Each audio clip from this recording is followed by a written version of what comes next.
रणथंभौर के अंदर विगत 26 दिनों के अंदर बाघिन के हमले से 2 मौतें हो चुकी हैं। पिछले 16 अप्रैल को दादी के साथ एक पोता त्रिनेत्र गणेश मंदिर पर शादी का कार्ड देने के लिए आए थे, लेकिन जंगल की ओर से अचानक कनकटी बाघिन आई और एक 7 वर्षीय मासूम कार्तिक सुमन को झपट्टे से उठाकर जंगल की ओर ले गई और उसे मौत के घाट उतार दिया। लेकिन 26 ही दिन बीते थे, उसके बाद रेंजर पर हमला करने की ये खबर सामने आई, जिसमें बाघिन ने रेंजर देवेंद्र चौधरी, जो गुड़ा नाके से जोगी महल की तरफ गया था, क्योंकि उसके पास जोगी महल का अतिरिक्त चार्ज था, और उसके बाद कुछ देर बाद सूचना प्राप्त होती है कि जो रेंजर देवेंद्र चौधरी हैं उनके ऊपर बाघिन ने हमला कर दिया। वन विभाग की टीम इस सूचना को मिलते ही जंगल की तरफ दौड़ती है और वहां पर जाकर देखती है तो देवेंद्र चौधरी के शव के ऊपर जो है वो बाघिन लगभग 20 मिनट तक बैठी रहती है। उसके बाद वन विभाग की टीम काफी मशक्कत करके और बाघिन को वहां से भगाती है और उसके बाद देवेंद्र चौधरी को अस्पताल में ले जाती है, तो डॉक्टर उसे मृत घोषित कर देते हैं। अब इस घटना को देखते हुए जोन नंबर 2 और जोन नंबर 3 है उसको पर्यटकों के लिए बंद कर दिया है, तो वहीं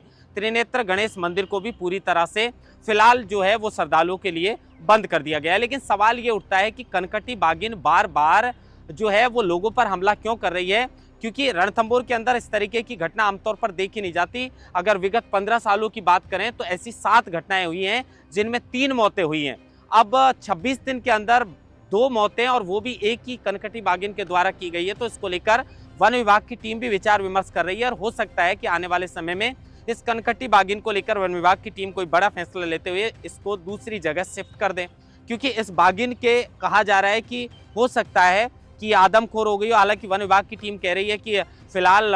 ये सब कुछ कहना जल्दबाजी होगी, क्योंकि बाघिन आमतौर पर इस तरह का हमला कर देती है, लेकिन बाघिन ने दोनों ही शवों को खाया नहीं है, वो उन्हें मौत के घाट उतारकर उनसे शव के पास बैठी रही है। तो वन विभाग की टीम इस पर फैसला ले सकती है। लेकिन जैसे ही रणथंभौर को लेकर ये खबर आई है कि विगत 26 दिनों के अंदर, मात्र 26 दिनों के अंदर कह सकते हैं कि 2, एक मासूम और एक रेंजर को जो है वो मौत के घाट उतारा है, तो उसके बाद कहीं ना कहीं जो रणथंभौर घूमने के लिए लोग जाते हैं उनके मन में भी ये सवाल लग रहा है, क्योंकि पिछली बार जब कार्तिक सुमन की मौत हुई थी उस वक्त भी जो कैबिनेट मंत्री हैं किरोड़ी लाल मीणा वो वहां पर पहुंच गए थे और उन्होंने कहीं ना कहीं वन विभाग की और प्रशासन की खामियां इसमें बताई थी, क्योंकि जो त्रिनेत्र गणेश मंदिर मार्ग है उसके पास से ये दीवार टूटी हुई थी और दीवार की मरम्मत नहीं होने की वजह से जो राहगीर हैं, जो श्रद्धालु हैं, उनके आम रास्ते के अंदर बाघिन की एंट्री हुई थी। और इस तरह की घटना की वजह से कैबिनेट मंत्री किरोड़ी लाल मीणा ने भी कई सवाल जो है वो वन विभाग के ऊपर उठाए थे, प्रशासन के ऊपर उठाए थे। अब दोबारा जिस तरीके से ये रेंजर पर हमला किया गया है,